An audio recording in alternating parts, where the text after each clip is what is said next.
I have had a few people ask me what's the difference between a quiz and an assessment.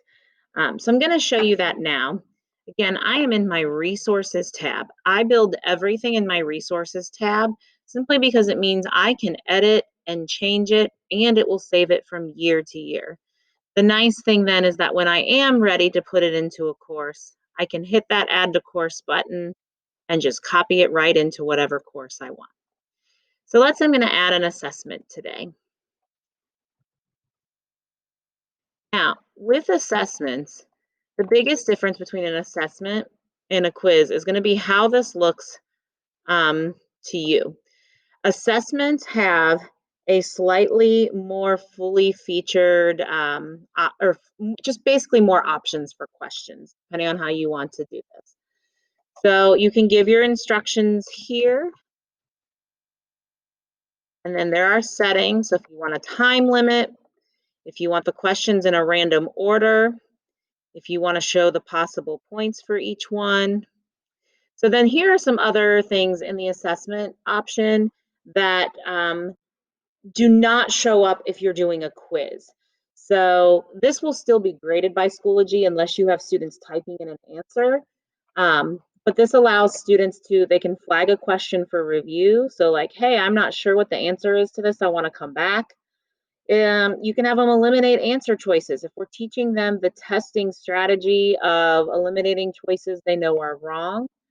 If you're doing a math test, if they can use a basic or scientific calculator while doing their test, it would be there.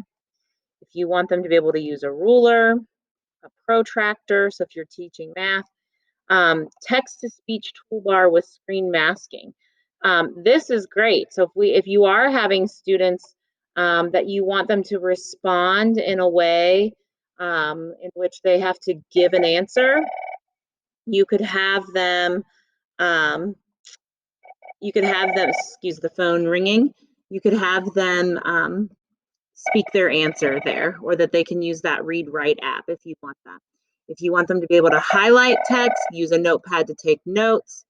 If you want them to be able to review their answers, and then number of attempts a student can submit the assessment.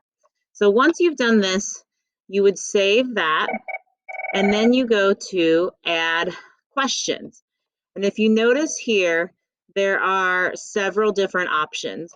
So whereas on a quiz, you only had a limited amount of options, on an assessment, you have a lot more. You could, for example, embed a video. So this looks a little bit different than what we did last time, but you would hit this source, and that's where you would paste that embed code like we did in a lesson. And then, maybe you want them to view a video for something. There's number line questions, chart questions. You can do a fill in the blank drop down. So what that would do is, again, give them several different options for what you want them to fill in the blank when we do this. And then they could drop it down, or there's also drag and drop. So you can give them some options here. So, and it does say type the correct response and correct answer setup. So right here, you would give the correct, and then you would also give the alternate. So my correct answer, I would type down in this box, whatever it is, and then I would give my alternate answers here. So, we go to, and then this is giving 3 responses. I didn't want to do that. I'm going to delete some of those. So we go to, so correct response is Rothenberg. About to run out of time here. So Rothenberg, but then I can also now give the alternate, UC. So they've got those, and now they're dragging and dropping. That's the correct. So I want to make sure I'm on correct. That's correct. Okay, so I've got all of that. I saved